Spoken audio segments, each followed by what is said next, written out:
Hey, and welcome back to another Revit video. And in this video, we're going to look at all the new updates for Revit 2022.1. Yeah, we already have a point 1. Pretty cool. Before we get into it, because, we got to go through this every time. Please demolish that like button. It really, really helps me out a lot because the chances are you're probably going to learn something. And then that does tell me that you might have actually learned something. So let's get into it now. 2022.1. Normally, point 1 releases, point whatever releases aren't that big, but there are quite a few features in this particular Revit release that I'm pretty excited about as someone who's big into modeling and documentation within Revit. Obviously, that's what Revit is for, but it's pretty cool for what it is. Okay, so without further ado, let's get into it. The first one is duplicating sheets, which sounds, pretty basic, and it is, but we didn't have the ability to do that before. So if I take views, for example, here's a view up here. If I right click this view, we can duplicate the view, and then we have these options. Cool. I have a completely separate video for that, so I would highly recommend that you check that out. But we have that option when it comes to sheets, like full sheets as well. So I can actually right click this sheet now, and then there's duplicate sheet, which is fantastic. And we are familiar with these because we have not only looked at them in other videos, but they're the same options. If you translate it and think of it as a view but a sheet, it will start to make a little more sense and not be as foreign right off the bat. So we're going to go through run through each of these. And so the first one is duplicate empty sheet. And so the result will be that we have the duplicated sheet, but it's empty. So it doesn't have any views on it. You can see that there's no plus, there's no views. And so I basically have the name and a new number. Obviously, I can't have the same number, but I have the same type of name, but it's got a copy. We're familiar with this. We've duplicated things before. So that's very simple. We don't want to do that. We don't need to do that. So let's go to the next option. Duplicate with sheet detailing. Well, what is sheet detailing? Well, let's figure it out. So that tells me that, well, it's nothing, but in fact it is. And so if we, again, remember what it's like to duplicate a view with detailing, I'm going to come onto this sheet, and I would never do this, but for example, maybe you have text or you have some sort of annotations or whatever. In this case, I'm drawing a detail line. These are just detail lines. There's nothing special here. But whenever I duplicate this sheet with detailing, in fact, we get the detailing. In other words, any 2D items, any annotation items that are on the sheet, when you choose to duplicate with detailing, will be duplicated as well, which is great. That's cool. Now, I, again, do not like this on my sheet. I would not have things like this on my sheet, but I might have some kind of annotations. I don't know. I generally don't have annotations on the sheets. I usually bake things that I need to within the sheet template itself or have them in the views, but that's a completely separate video. Now, the final one is the ringer. Here we go. So duplicate sheet, duplicate with views. Okay, well, my guess is we get another sheet, of course, with the view. But before that, we have options. And so you know what it's like to duplicate a view. And so we duplicated the sheet, but because we decided to duplicate the view also, we basically have to now go through the options of what we're going to do with the views that we've duplicated. And this can be kind of monotonous. Let's say you have a detail sheet and you have 12 details on it and you're duplicating it. Maybe you want to do that, maybe you don't, I don't know. But if you do, you'll see instead of one view on the sheet, you'll see 12 or however many you have, of course. And then it's like, it literally asks, what would you want to do with this view because you're duplicating it? Well, I can just duplicate it as an independent view. It's going to be a completely separate view. Again, we're going to run through these. Duplicate. And so that's what we get. We get the next sheet, and we get literally a carbon copy of that exact floor plan, which we have seen before. So I'm going to delete that. That is nothing special. And it's not that these are all that special, but they do different things. So again, duplicate with views. The view will come with it. It'll ask us. Duplicate with detailing. Well, we get the exact same thing we had before, but except now any 2D items that were showing up in that particular view, or in this case, every view that was on my sheet, would then also show up. Those 2D items in those views would show up. Cool. Easy enough. Now, the last one. This one is, there's multiple steps. Duplicate as a dependent. Well, I don't use a lot of dependent views. There's a few types, few reasons why you might want to. I do have a video on making duplicate dependent views and why you might want to do that and things like that. Definitely look at that. But a dependent view is referencing a main parent view or something, however you want to call it. So whenever I do that, we get basically the same look that we had before, but we see this is dependent. Well, I've done this once before, so I see dependent 2. There's option 1, whatever. And so this looks the same, but in theory it is not the same. And it's not the same at all because this is in fact a dependent view. So let's see what happens. Now, whenever I delete views from sheets, you'll notice that they actually come up here. They start to be populated up here. I'm going to get rid of those. We don't need those. But so let's say I come over to this sheet. This is like my original floor plan. I just delete this view. Well, that view will now come up here. But because it has a dependent, I get a plus sign here, and I can expand that and see that, well, in this case, it has multiple dependent views, only one of which is on a sheet. So I can actually get rid of this one for simplicity's sake. So basically, this view is there. And if you are familiar with dependent views, if I were to drag this onto another sheet, it would not be removed from my floor plans up here. It would also appear in my floor plans like this one does here. Basically, it's never going to leave up here unless the view itself, it's the parent view, leaves and goes with it. It always goes with it. Otherwise, the dependent views you can put on any sheet, but they'll never leave the parent view up here. So let's see what happens when I come to this sheet and I delete the view here. Well, in fact, nothing happens because it's still there, of course. But now instead, let's say I delete the entire sheet with the view on it, of course. We'll delete this. And again, it does not go away. It's still there, which is really nice. We wouldn't want it to just go away. That would be terrible. Now, here's the thing.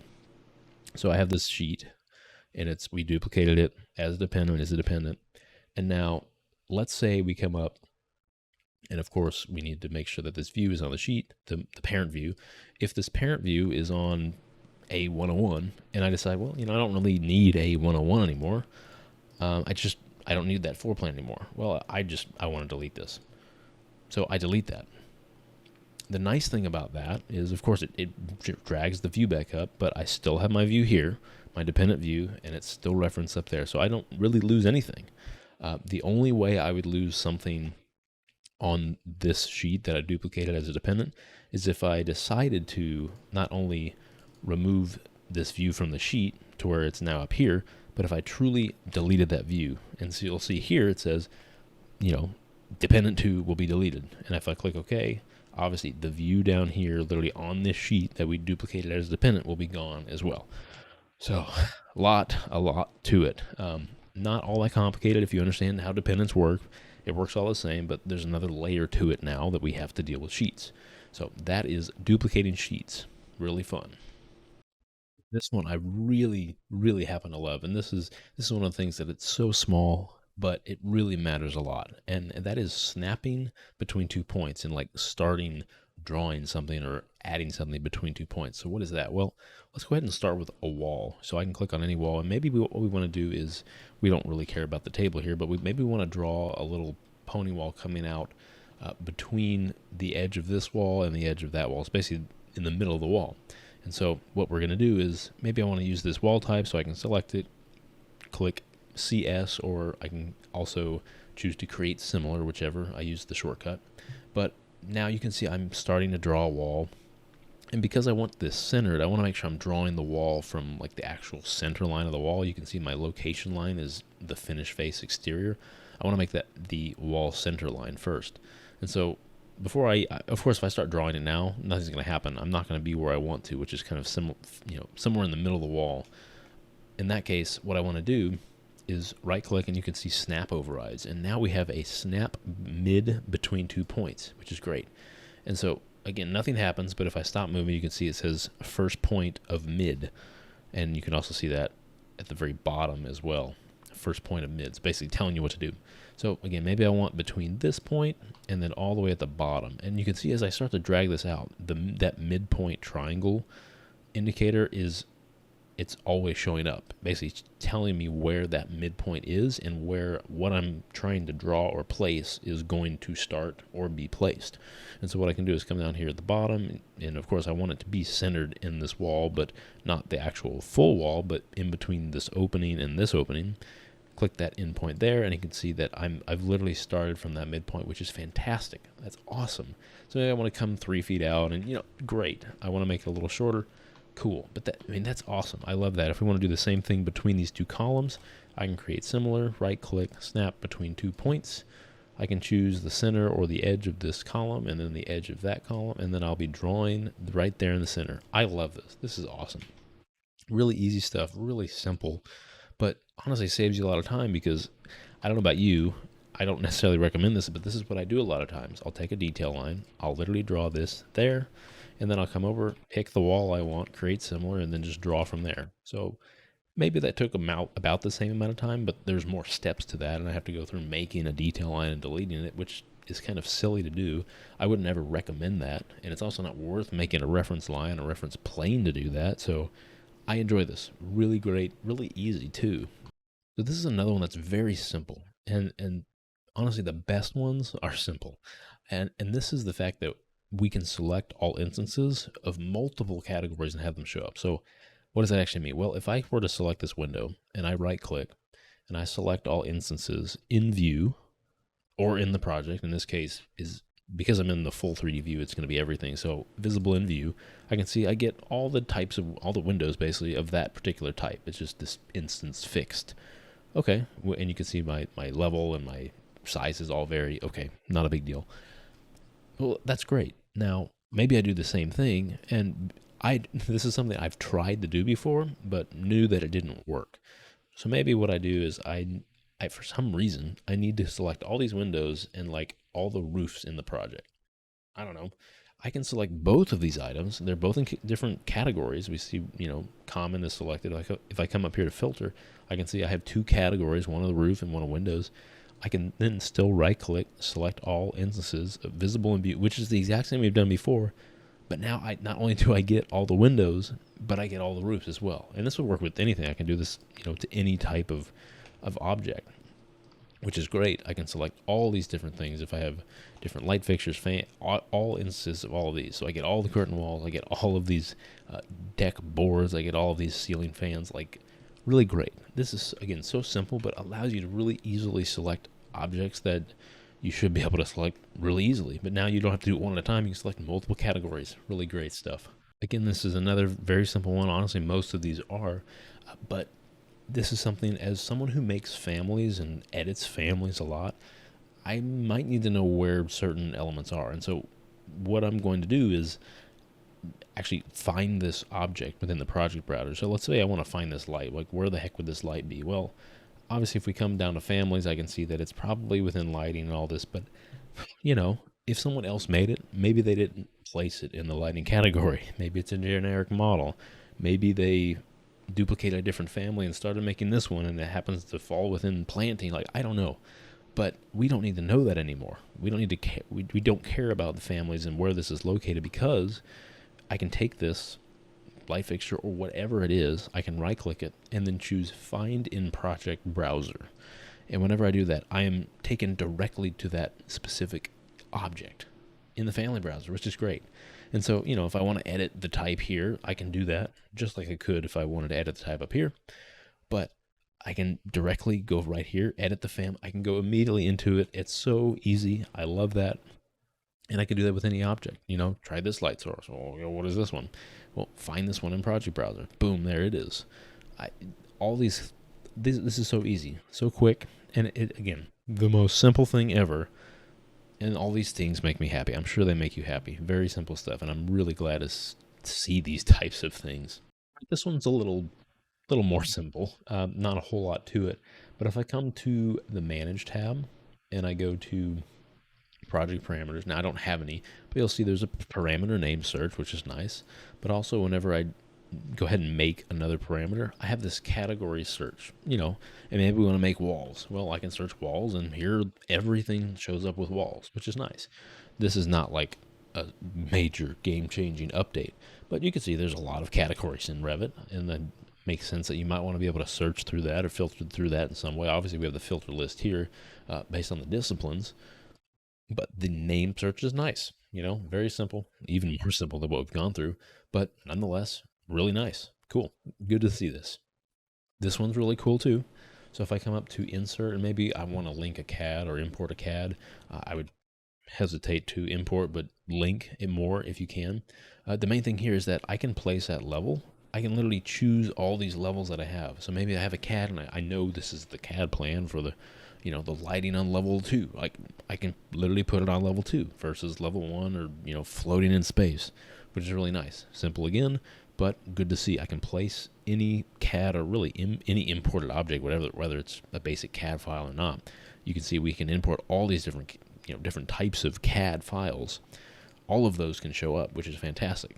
And you can place them at whatever level, which is great. Oh, and there's a special place for this one in my heart. So if I come over to this light, I want to make sure it has some things that I want to look at. It does. I'm going to edit the family. And whenever I'm in the family, I want to then look at the parameters. And so it's a light, cool. But we care about the parameters. So I'm going to go to the family types, and we can see all of our parameters here, which most of these I don't care about. And really, for the sake of this update, I don't care about any of them. But what I do care about is, let's say, for example, I'm dimensioning a bunch of rectangles together and making a furniture piece. Well, I'm going to have a length and a width, and I have to make a length, and I have to make a length, and I have to make a width, and whatever. In this case, maybe it's a bunch of materials. So the nice thing is that we can now duplicate parameters, which is fantastic. I can come down here, I can select this one, and then there's literally a duplicate icon. And all it does is duplicate it. Obviously, I need to name it, that's fine. And then I can go from adding it from there. It's not going to be applied anywhere. It's not going to take any of the references that were previously applied to what you duplicated from, the parameter that you duplicated from, but it's just now there. It's got all the same properties of the one that you obviously duplicated from, which is the whole idea, and you've renamed it. So it's just a way of saving time instead of having to make a completely new parameter with the exact same properties of something else that you just made. So easy stuff. Like to see it. Always good. It's going to save me a lot of time because I make a lot of parameters. This is not something that I've necessarily worked with a ton, which is shared parameters, but the fact is now that whenever you would get errors, or not so much errors, but issues when working with shared parameter files, generally speaking, between different versions of Revit, you would have a bit of an error. You'd have more issues working with it. And so basically now, shared parameters are, I'm not going to say that they're fully compatible between different versions of Revit, but now they've allowed, basically Autodesk has allowed Revit shared parameters to work better between different versions, especially. So that's just something little. I very rarely need to deal with that, so that's not going to impact me directly, but it's an architecture update, so I definitely wanted to cover that. This update is pretty nice. If I come to the Insert tab, not the link CAD like we just looked at, but actually import, we have a ton of more different file types that we can import, which I'm not a giant fan of importing specifically AutoCAD files, but all of these different type of files that we have with specifically OBJ, which, okay, that's fine. SketchUp we've had, but now we have STL files, stereolithography files. That is pretty nice. Rhino files we just got recently with 22, but stereolithography files, STL files, let's say you decide you want to 3D print something, and then for some reason you decide you want or need that in your project or a render or something, it can be imported directly into Revit, which is great. It's native. You don't have to bring it in as an actual DWG file, which just makes it look terrible. So that's cool. And then format files, really nice stuff. Like to see this, and of course that goes along with the placing at different levels. Really nice. Now, I'm not connected to BIM 360 or Autodesk Docs at all, but when you are connected to a project, you normally just click on the project, end up going into the project files, opening the project, whatever. But now you actually have a drop-down option that you can choose at the files themselves, to where you can literally open up directly from this open window a different version. And by version, I mean different sync. So basically, let's say that person B synced yesterday at 2:35 in the afternoon, and then after that the model exploded or someone else deleted a bunch of things. They fell asleep on their delete button or something like that. Then you can always go back to really any successful sync that you want, open from there, and then you can remake the file, do whatever you want. But maybe you want to go back and explore a different option or see what it was like, a different option from a couple days ago. Well, that's exactly how you can do. You can open up from a different actual sync, a successful sync, which is really nice to see. And finally, there's generative design updates. There's Dynamo updates that I'm not necessarily going to go through. There's a few, and if I find that when working with it, I see that there's quite a lot of updates, then yeah, I might make a video on that. But of course, with every new release, we're gonna get some more updates of Dynamo, which is really nice. Make things easier to use and easier to see, work with, and all that. So that's good. We've got some updates to format, things like that. Not directly related to Revit, but architecture related. Now, I will say I did not cover anything that was not architecture because there's some MEP items. There's always some rebar updates, it seems like, but you can find those in the link in the description. All the updates to Revit 2022.1 in the link below. I'll leave all of those for you. They each have their own little video that gives you an idea of how to do it. Not quite as in depth, well, at least for the duplicated sheets especially, but not all of them are as in depth as what I went through, but they will give you a quick idea of what the update is, which is really nice to see. And that covers everything that was not even architecture, more than what I covered, so definitely check that out. So really, that will do it for this video. We looked at Revit 2022.1, which is great. I'm really happy with this update. Is a lot of quality of life updates, a lot of small, simple things that make our lives easier when we're producing documents and making models, working with models, importing, you name it. So very cool. If you happen to learn something, please demolish that like button. It helps me out and it tells me that you learned something, and that's my job. That's what I'm here to do, help you. I want to teach. So I hope to see you in the next video. Have a wonderful day, and I'll see you in the next one.